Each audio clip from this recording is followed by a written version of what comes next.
जरा सोचिए, एक ऐसी दुनिया के बारे में जो इतनी छोटी है, इतनी ज्यादा छोटी कि वहां जाकर फिजिक्स के नियम ही बदल जाते हैं। जी हाँ, आज हम बात करने वाले हैं नैनो टेक्नोलॉजी के इसी हैरान कर देने वाले संसार की। अच्छा, हम सब जानते हैं कि सोना कैसा होता है। पीला, है ना? बिल्कुल वैसा ही जैसा इस बाई वाली शीशी में दिख रहा है। लेकिन जरा बाई वाली शीशी पर नजर डालिए। पता है इसमें क्या है? ये भी सोना ही है, पर ये तो गहरा लाल है। अब सवाल ये है कि ऐसा कैसे हो सकता है? तो सवाल सीधा सा है, क्या सोना लाल हो सकता है? और इसका जवाब देखिए, कोई जादू टोना नहीं है, इसके पीछे है प्योर साइंस। और ये साइंस हमें ले जाती है एक ऐसी दुनिया में जिसे हम अपनी आंखों से देख ही नहीं सकते। जी, हम बात कर रहे हैं नैनो स्केल की। एक ऐसी दुनिया जहां किसी भी चीज का साइज ही उसकी सारी प्रॉपर्टीज तय करने लगता है। तो चलिए इस नैनो स्केल की दुनिया में उतरते हैं और देखते हैं कि आखिर ये छोटा कितना छोटा होता है। तो नैनो टेक्नोलॉजी है क्या चीज? देखिए, सीधे सीधे कहें तो इसका मतलब है मैटर को, यानी किसी भी पदार्थ को उसके सबसे सबसे बुनियादी लेवल पर कंट्रोल करना, मतलब एटम्स और मॉलिक्यूल्स के लेवल पर।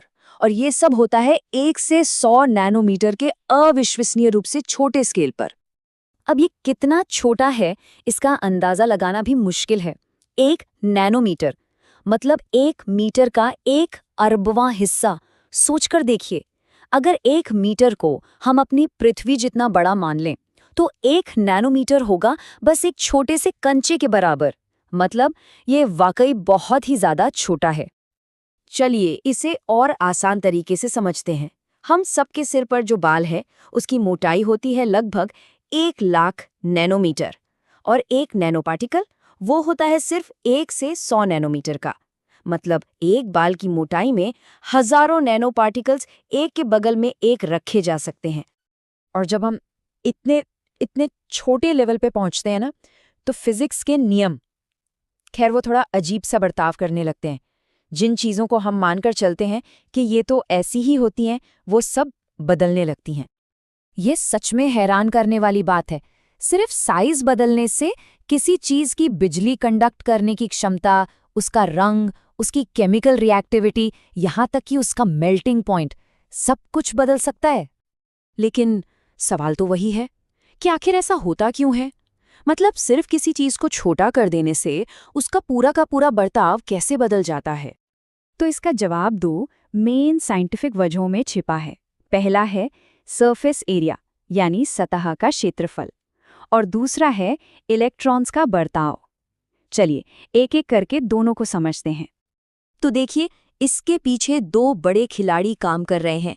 एक तो है सरफेस एरिया में जबरदस्त बढ़ोतरी, और दूसरा है इलेक्ट्रॉन के बर्ताव में बदलाव। इसे समझने के लिए डिस्प्रिन का उदाहरण लेते हैं। पानी में एक पूरी गोली डालिए, वो धीरे धीरे घुलेगी। लेकिन अगर उसी गोली को पीसकर पाउडर बना दिया जाए तो वो झट से घुल जाती है। क्यों? क्योंकि पाउडर बनाने पर उसका टोटल सरफेस एरिया बहुत बढ़ जाता है।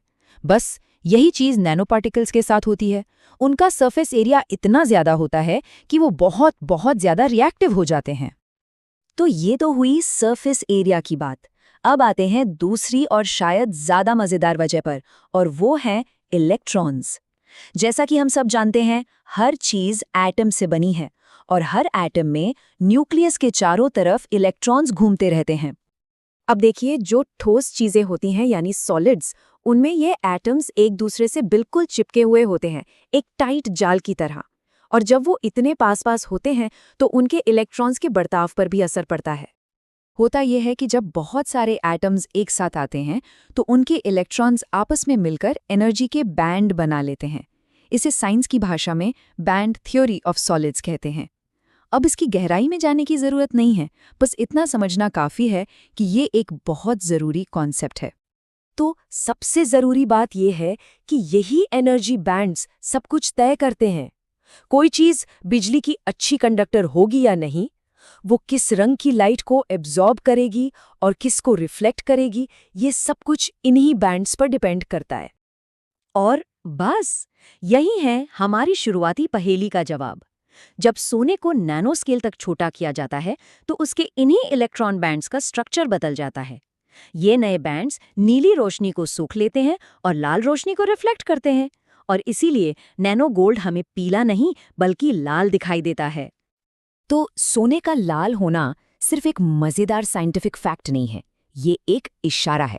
ये दिखाता है कि इन अनोखी प्रॉपर्टीज का इस्तेमाल करके हम आने वाले कल की टेक्नोलॉजी कैसे बना सकते हैं। तो चलिए देखते हैं कि ये छोटा सा साइंस कैसे एक बहुत बड़ा असर डाल रहा है। और देखिए, नैनो टेक्नोलॉजी सिर्फ लैब में होने वाले एक्सपेरिमेंट्स तक सीमित नहीं है, ये हमारी जिंदगी में पहले ही क्रांति ला रही है। और इसका एक जबरदस्त उदाहरण है हमारे फोन और टीवी की स्क्रीन्स। डिस्प्ले टेक्नोलॉजी को ही ले लीजिए। पहले ओलेड्स आए जो पतले और फ्लेक्सिबल होते हैं, फिर आए QLEDs जो क्वांटम डॉट्स का इस्तेमाल करते हैं। ये भी एक तरह के नैनो पार्टिकल्स ही हैं और बहुत वाइब्रेंट रंग देते हैं। और अब आ रहे हैं PLEDs। ये पेरोव्स्काइट्स नैनोक्रिस्टल्स का इस्तेमाल करके इन दोनों टेक्नोलॉजीज की सबसे अच्छी बातों को एक साथ ले आते हैं।